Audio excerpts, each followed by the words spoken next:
Ya, kembali dalam Forbes kita masih membicarakan subsidi transportasi massal. Saya ingin memberi kesempatan bagi masyarakat transportasi Indonesia, mungkin Mas Danang. Sebetulnya seperti apa pemikiran MTI pada hal ini?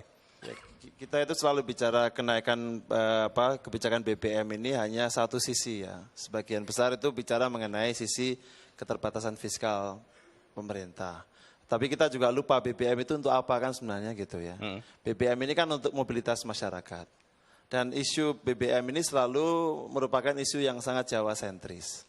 Jadi saya melihat bagaimana sebenarnya kita kan mencari solusi, bagaimana kita bisa mengurangi beban fiskal pemerintah, pada saat yang sama kita bisa mengakomodasi mobilitas masyarakat yang meningkat. Yeah. Nah, dua hal ini solusinya itu memang di angkutan umum menurut saya. Nah, dan saya kira inilah yang harus menjadi tolak kebijakan bahwa kebijakan BBM dan kebijakan angkutan umum ini satu paket. Dari beberapa kali kenaikan harga BBM di masa lalu itu tidak pernah dijadikan satu paket kebijakan itu. Yang kenaikan BBM-nya satu kebijakan sendiri, investasi angkutan umum nggak naik-naik ini investasinya. Lupa ya mungkin ya. Nah itu yang pertama. Yang kedua selalu mengatakan oke, nanti kalau naik, nanti investasi angkutan umum diberikan. Saya kira keliru itu. Harusnya kita investasi dulu, menyediakan pilihan yang lebih baik bagi masyarakat, baru kemudian masyarakat ini bisa memilih kan gitu ya, atau dia bisa naik ke kendaraan dengan harga lebih mahal, atau dia bisa naik angkutan umum. Nah berikutnya baru kita bicara mengenai berapakah harga yang pantas dibayar untuk naik angkutan umum. Jadi menurut saya pembicaraan selama ini itu sekuennya itu keliru. Ya sekuennya itu selalu naik, baru oke, nanti kalau kita punya uang kita investasikan di angkutan umum. Saya kira kan bukan begitu. Orang itu perlu punya pilihan terlebih dahulu, baru dia itu bisa memilih mana yang paling rasional bagi mereka. Jadi saya kira logika pemerintah itu tidak boleh logika APBN. Logika pemerintah adalah logika mengenai kebutuhan masyarakat luas, yang seluas-luasnya. Nah saya juga ingin mengatakan begini ya, kita hitung saja. Kalau misalnya BBM itu diasumsikan akan naik misalnya menjadi Rp6.000 misalnya begitu ya. Premium. Pertanyaan besar bagi premium ya, subsidi. Pertanyaan besar bagi masyarakat itu adalah kalau naiknya sebesar 40% tadi atau 30%, berapa persen kemudian yang diinvestasikan di angkutan umum? Saya kira informasi seperti itulah yang harus dari awal itu masyarakat tahu, jangan sampai mengatakan nanti naik tapi nanti baru dipikiran terus masalah angkutan umum. Nah tadi kan seperti yang sampaikan Pak Jonan, kan jelas itu magnitude dari perbedaan subsidi di kereta api dan subsidi di BBM. Saya kira orang kan belajar, masyarakat Indonesia itu saya kira pandai-pandai sekarang ya.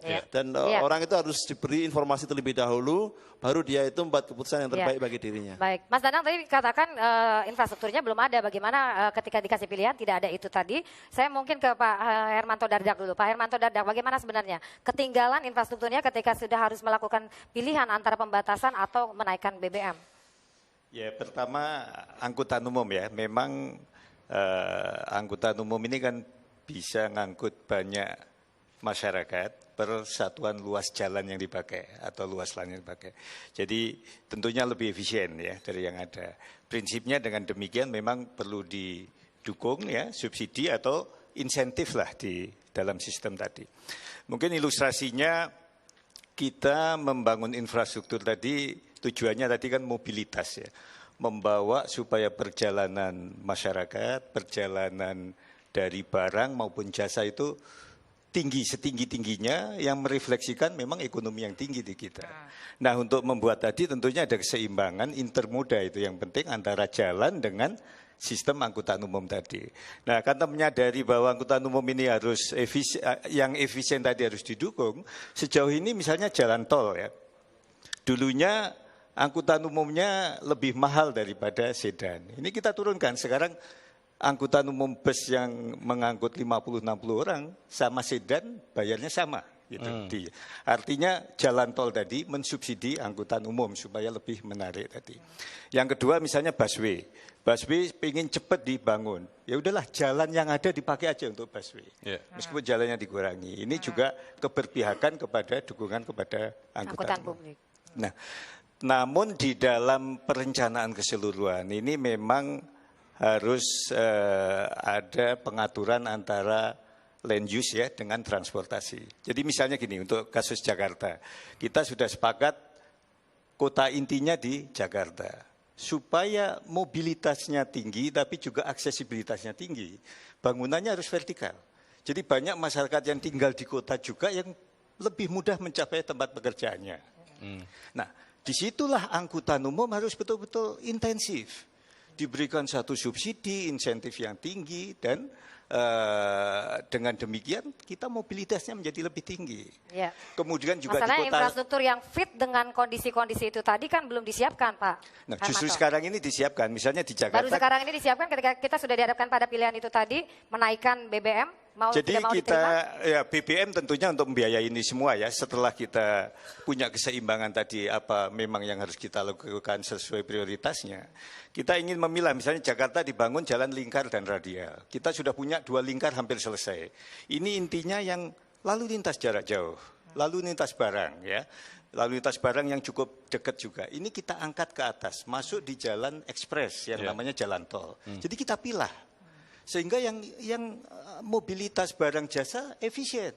Ya. Yang lokal kita lakukan dengan manajemen lalu lintasnya gitu. Nah, dengan demikian kita mobilitas tinggi. Sasaran untuk kita bisa kompetitif, misalnya sekarang disampaikan logistik kita masih 14% biaya. Kita ingin 10% atau lebih rendah lagi gitu. Nah, ini harus dilakukan kolektif. Ya, angkutan umum memang harus didukung tadi. Kalau memang ada sumber-sumber yang sebesar tadi, ya tentunya angkutan umum harus dibuat sebaik mungkin supaya masyarakat punya pilihan. Tingkat logistik gitu kita rendah kan karena tidak ada pemerataan dan efisiensi pergerakan manusia barang jasa yang tidak didukung oleh infrastruktur tadi, Pak. Pak Arya Bima, mungkin silakan.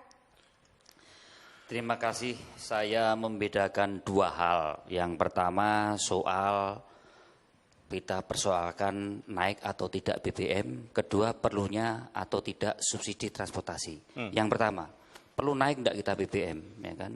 Kan udah sepakat lagunya sama. BBM ini mau naik berapa yang harus kita hitung Mas itu sepakat belum lagunya sama dari daya Anda, Mas? beli masyarakat. Sebentar, Mas sendiri apakah memang lagunya sama? Ini apa Lagunya menaikkan? tidak naik BBM. Tidak naik BBM. Ya, kenapa? Ya kan? Kenapa? Ya, kita rasional aja, itu sudah menjadi diskusi baik itu kalangan kampus, kalangan intelek semua bahwa APBN kita itu harus kita perhitungkan. Alasan kenaikan itu selalu adalah defisit, dan defisit. Kita mau menyelamatkan APBN, pemerintah dan DPR, atau menyelamatkan ekonomi nasional. Ya, tapi karena Mas Arya Bima menyatakan tidak menaikkan BBM, ya kita gimana mau bicara subsidi begitu kan? Loh iya, subsidi beda. Semua angkutan publik harus kita subsidi. Harus. Mau yang AC, mau yang tidak kita subsidi. Ya. Jadi hal yang berbeda, maksud saya bahwa berapa mau kita naikkan? Ya. Kita naikkan 500 perak, kita hanya mengurangi 21 triliun. Kita mau menaikkan 1000 perak premium, kita hanya ada pengiritan anggaran 41 triliun. Sementara yang terjadi inefisiensi anggaran, termasuk inefisiensi di dalam perencanaan, sisa anggaran kita perhitungan 2012 itu 180 triliun. Sisa loh itu. Sisa. Ya. Sedangkan kalau kita mau menaikkan itu hanya ada pengurangan anggaran 21 triliun kalau 500, 41 triliun kalau 1000. Kalau sekedar menaikkan kita tidak harus terlalu cerdas mikirnya. Persoalannya rakyat milih DPR dan milih pemerintah ini untuk berpikir cerdas. Politik budget kita itu 2 kok. Meningkatkan kesejahteraan rakyat. Rakyat sejahtera itu seperti apa? Kalau pendapatannya naik, pengeluarannya menurun. Ya. Tahu nggak kenaikan BBM itu dampaknya? Inflasi jelas. Seluruh kebutuhan pokok dari bangun pagi, gosok gigi sampai tidur itu naik semua. Ya kan? Oke. Dan tingkat pendapatan rakyat kita ini kita harus tahu bahwa 41% rakyat kita itu berpendapatan 2 juta rupiah. Kemudian 33% berpendapatan 2,35 juta. Jadi pemakai BBM terbanyak itu kalau kita data statistik adalah motor 40%. Gitu loh. Jadi tolong, ini sebenarnya motif siapa? Apakah motif tekanan asing karena kita takut? Atau kita mau menyelamatkan ekonomi nasional atau sekedar mau menyelamatkan APBN? APBN kita selamat kok, kita punya dokter profesor banyak utek-utek ini. Dan sekarang APBN kita 1.657 triliun, APBN hanya 193 triliun. Kalau kita nyari mengefisienkan anggaran hanya mencari uang 21 triliun dengan 41 triliun, toh kalau itu naik, masa sebesar intelektual Indonesia ekonomi tidak bisa mikir untuk rakyat. Jadi jangan dibikin bodoh. Baik. BBM subsidi hanya dinikmati kalangan menengah atas. Tolong perhitungkan inflasi terjadi dan Mas Arya jelaskan berarti Maria. dari mana ini tadi? ini yang saya pikir, sebentar, mengenai transportasi publik harus kita subsidi. Jadi Pak John, kereta api itu mau yang AC mau yang ekonomi disubsidi. Itu tugas negara. Ya. Baik Pak Arya. Ya, silakan Mas Iben, HIPMI. Ya, begini Maria, kalau dalam pandangan saya, apabila negara memang benar-benar katanya ingin membela wong cilik, tanyakanlah ke wong cilik itu, bahwa sekarang ada subsidi BBM. Tanyakan mereka, apakah dengan subsidi BBM ini beban hidup Anda ringan? Tidak juga. Terus Kalau udah kehilangan naik tambah substansi. berat, iya Pak. Sudah kehilangan substansi naik berarti tambah subsidi berat, ini. iya. Oke Pak, sebentar. Apakah dengan subsidi BBM yang ada sekarang ini, beban hidup masyarakat kecil itu ringan? Tidak juga. Apa kalau bawang naik putih, ringan? bawang aja. Kalau naik ringan enggak? Nah, oke. Kalau kita naikkan atau subsidi kita lepas Pak. Mungkin kalau misalnya kita kasihkan untuk bawang, mereka bisa beli bawang 15.000 per kilo, tidak 60.000. Ini jelas. Ini yang konkret Pak. Kalau kita nggak bisa, orang kecil di bawah nggak ngerti angka-angka, nggak ngerti itu inflasi itu apa. Yang dia tahu harga daging berapa, harga bawang berapa. 41% berpendapatan Oke. 2 juta Pak. Pak, kalau saya Pemakai simpel, BBM. kalau kita berpikir logik, apakah kita mau 200T itu kita bakar setiap tahun, atau kita bikinkan jembatan Selat Sunda yang nilai 200T? Inefisiensi dulu Pak. Apakah kita mau nilai 200T itu kita bakar, atau kita bikinkan highway dari Aceh sampai Lampung? Enggak, subsidinya dengan nilai itu 300. harus dibuat untuk membangun infrastruktur. Subsidi, Orang Pak. bekerja di situ, infrastruktur jadi ekonominya tumbuh di Bukan situ. subsidinya bukan ke barang ya. Substansi Bukan. subsidi Bukan itu ke udah barang hilang. subsidinya. Substansi subsidi Bukan itu buat udah beli hilang. bawang Iya. subsidinya. Sudah hilang substansi subsidi. Mereka tetap aja hidupnya berat gitu loh. Kalau memang substansi itu untuk membela wong cilik, harusnya mereka beban hidupnya tidak seperti sekarang. Iya, Gitu. langsung Pak. Terus Jadi di sini Gimana Pak kita Eri? lihat. Jadi di sini kita lihat sebetulnya dipertontonkan bahwa bahasa politisi dengan bahasa bisnis itu udah beda. Jadi kalau ini dicermati, sebetulnya kalau keputusannya adalah keputusan bisnis, sebetulnya kenaikan itu sudah diinginkan. Tapi kalau keputusannya politis, berarti ya seperti yang tadi disampaikan Pak Arya Bima. Jadi ini ragu-ragu lagi seperti tahun lalu. Kalau tahun lalu naik, sebetulnya forum bisnis ini nggak ada hari ini bicara ini. Mas, ini negara Iya, ini bukan iya, Mas. perusahaan. Sofiano? Mari kita hitung secara Bisa cermat pakai masalah juga. budget policy. Itu Iya. saja. Oke. Iya, gimana Bang Sofiano? Begini, kita di sini sesama bangsa Indonesia kelihatan sudah berantem masalah subsidi. Sebetulnya sumber bencana masalah subsidi ini datangnya dari zaman Orde Baru, Pak. Kita sudah didinabobokkan dengan subsidi. Pertanyaan saya, Pak, subsidi itu diatur oleh undang-undang apa sih, Pak? Kalau rakyat kecil boleh dapat subsidi, orang kaya nggak boleh, atau orang kaya boleh, yang kecil tidak. Nggak ada kan, Pak? Nah, cobalah pemerintah dengan DPR membuat kesepakatan. Apa sih subsidi itu? Siapa yang berhak dapat subsidi? Kemudian formulanya juga dirubah, jangan seperti kayak sekarang, Pak. Subsidi bisa 5.000, bisa 6.000, tapi yang ditentukan hanya kuotanya. Kenapa tidak dipikskan saja bahwa kalau BBM itu disubsidi hanya Rp2.000. Nanti kalau udah naik 15.000 tetap Rp2.000.